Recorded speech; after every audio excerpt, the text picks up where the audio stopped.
আসসালামু আলাইকুম। আমি এই গাছটা আইসিইউ পদ্ধতিতে কাটিং লাগিয়েছিলাম।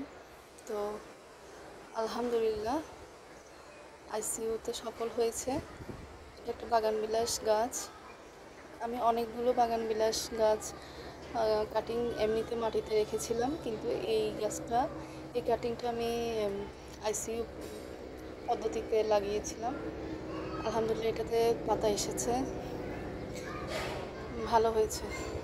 গাছটা বেঁচে আছে, এটা দেখে খুব ভালো লাগছে আমার।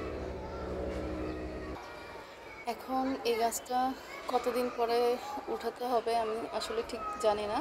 তারপর আমি এখন ভাবছি এটা ওপেন করে দিব, তবে একটু ছায়ায় রাখবো, সরাসরি সানলাইটে রাখবো না। এই যে আমি এখন এটা ওপেন করে আবার আসছি।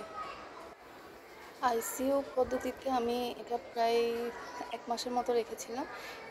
আর এই কাটিংটা আমি প্রথমে মাটিতে রেখেছিলাম। আমি যখন দেখেছি সবগুলো কাটিং পচে যাচ্ছিল, মরে গেছে, তখন আমি এই কাটিংটা শুধু তাজা দেখেছিলাম, এখনও জীবিত আছে।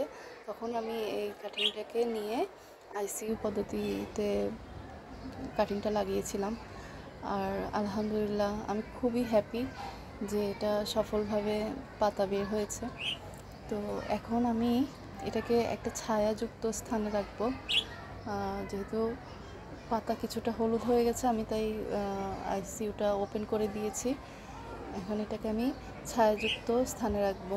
দেখি, তাও বলা যায় না এটা বেঁচে থাকবে কি না, কারণ বাগানবিলাস কাটিং অনেক সেন্সিটিভ একটা গাছ।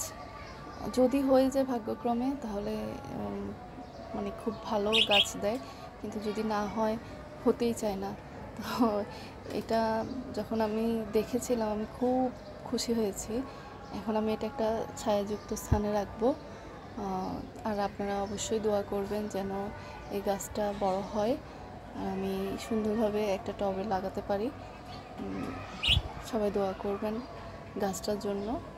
আর গাছটার আপডেট আমি চেষ্টা করব দেওয়ার জন্য। তো এই যে এখানে কিছু পাতা হলুদ হয়েছে, এখন আমি খুব টেনশনে আছি এই গাছটা আসলে বাঁচবে কি না। দেখতে পাচ্ছেন কিছু পাতা হলুদ। তো এটা গত 2 দিন আগেও ছিল না, গত 2 দিন আগেও সবুজ পাতা ছিল, কিন্তু আজকে হঠাৎ করে দেখলাম যে গাছটা হলুদ হয়ে গেছে।